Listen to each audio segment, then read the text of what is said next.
Gravitação. Tudo começou quando Ptolomeu disse que a Terra estava no centro de tudo. E se a Terra estava no centro de tudo, Terra, gel, portanto, geocentrismo.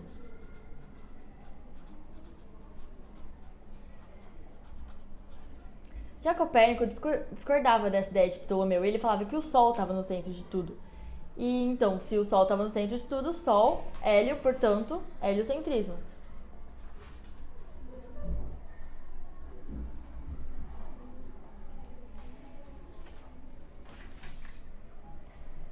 Já depois de Copérnico veio Galileu Galilei. E ele ficava observando, e ele viu que Júpiter tinha suas luas. E que essas luas ficavam fazendo umas órbitas em volta dele. E que ele também estava em movimento. E que se Júpiter e essas luas estavam em movimento, por que a Terra também não podia estar em movimento? Por que ela tinha que estar parada? Então, Galileu Galilei afirmou que a Terra estava em movimento.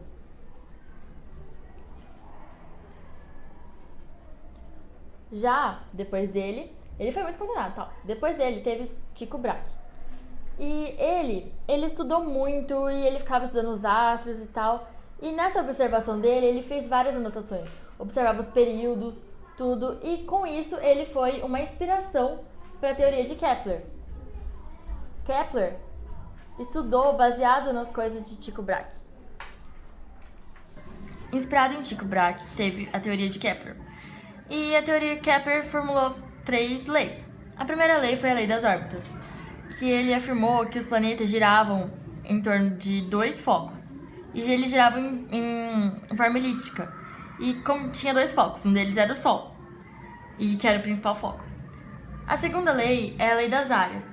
E ele afirmava que se eu traçar do centro do Sol uma área para o lado mais próximo do Sol e pegar e levar para outra extremidade, eu vou ter a mesma área percorrida no mesmo tempo. E só que, como tenho a mesma área, a área 1 sobre ΔT é igual a área 2 sobre ΔT, ele viu que essas distâncias eram diferentes. Mas isso é uma coisa que Newton vai questionar. A terceira lei dele foi a lei dos períodos, que ele afirmou que o quanto mais distante o planeta está do Sol, mais tempo ele demora para completar a translação.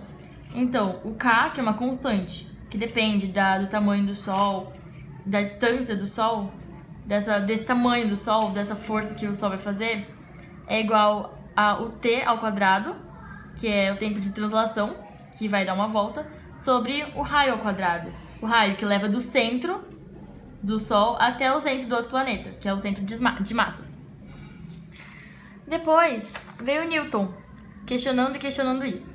Ele pensou, se a área é igual, o tempo é igual.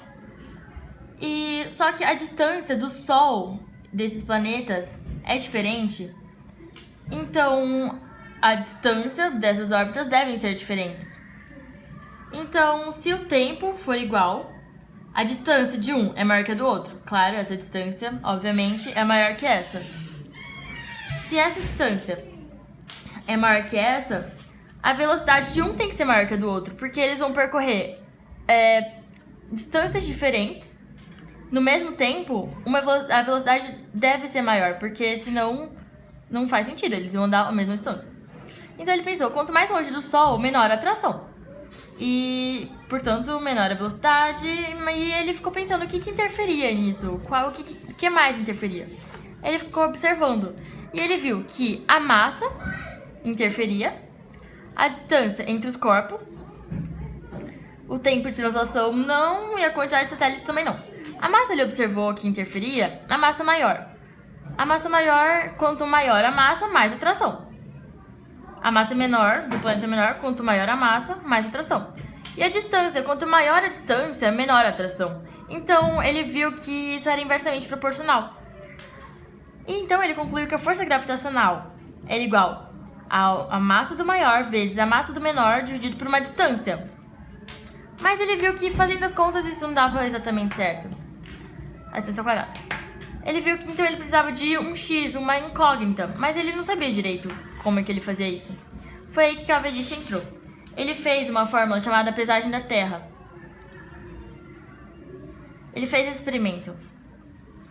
E ele viu que existe uma constante, que ele chamou de G. Esse G, Newton colocou na fórmula dele e deu certo.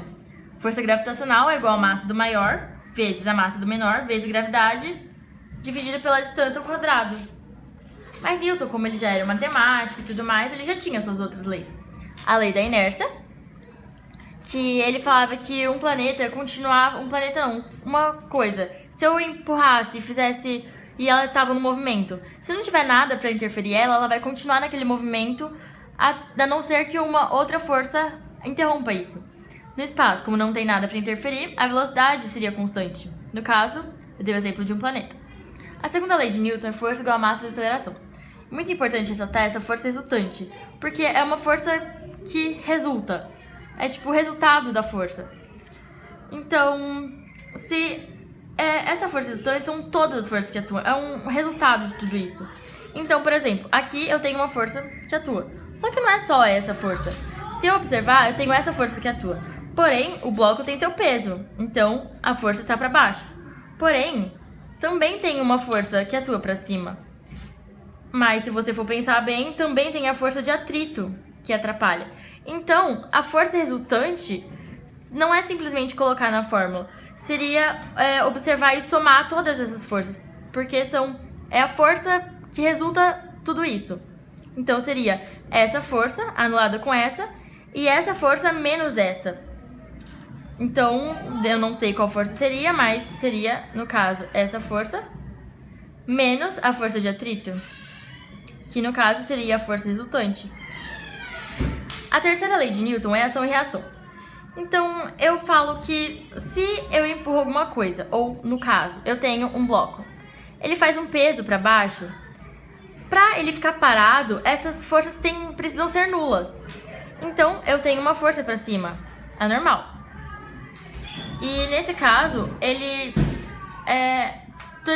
agiu aqui e teve uma força de reação. No caso dos planetas, eles se atraem um ao outro. Esse planeta atrai esse com uma força e esse atrai esse com uma força. Porém, a reação é igual. Se um age, o outro reage. Então, essas forças são iguais. Porém, eu dei o exemplo de todas essas leis num determinado instante de espaço. Essa, porém, faltou a segunda lei. Mas a segunda lei, se formos observar, Newton fez duas forças. A força resultante, igual a massa vezes a aceleração. Porém, aquela força resultante serve para todos os tipos de força. Porém, eu tenho força gravitacional, que é a sua outra lei. E você fica perguntando, tem duas fórmulas para força? Só que, na verdade, a força é a força resultante. Então, nesse caso, temos essa força gravitacional. E, no caso dos planetas, a força gravitacional é a força resultante. Meio que força seria essa, sabe? Eu vou colocar a massa da aceleração, porque é a fórmula, vamos dizer assim, da força, certo? Da força resultante. Então, eu posso igualar que essa força gravitacional é igual a essa força resultante. Então, digamos que massa do maior vezes massa do menor vezes Gzão sobre distância ao quadrado é igual a massa vezes a aceleração. Igualei as forças. Portanto, elas são iguais. No caso, essa força é a única que age. Só que, se você for pensar bem, como a gente não está em linha reta, os planetas estão em órbita, eles estão em forma elíptica. Então, a aceleração vai ser uma aceleração centrípeta. E a aceleração centrípeta, no caso, é velocidade ao quadrado sobre o raio. Então, vou colocar isso aqui. M, distância ao quadrado, M sobre velocidade ao quadrado. Só que esse R é o raio. No caso, o raio seria a distância. Então, seria o D. Porém, eu tenho essas massas. Podemos cortar. E esse Ds, vamos cortar.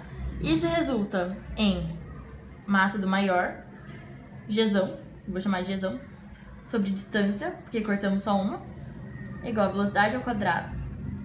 Só que essa velocidade, ela continua sendo não uma velocidade reta, uma velocidade linear. Ela está em órbita. Então, se você observar, a velocidade... Qual é a velocidade? A velocidade é espaço sobre um determinado tempo. Só que o espaço, quando ele tá em voltas, é 2πr. Então, vou trazer pra cá. 2πr. Vou somente escrever isso.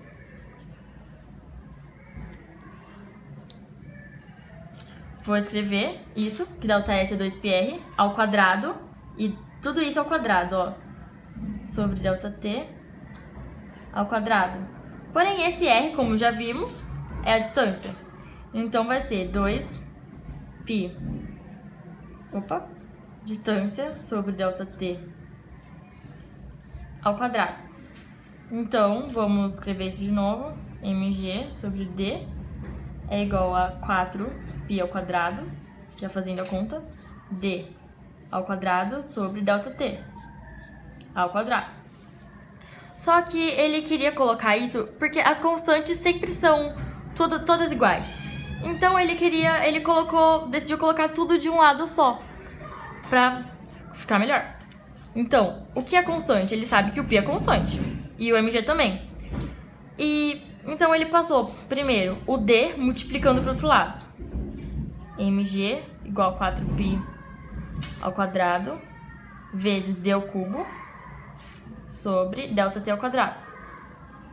E passou isso, que era constante, para cá. Então, mg sobre 4π ao quadrado é igual a distância ao cubo dividido por delta t ao quadrado. Porém, isso se bate com a lei de Kepler.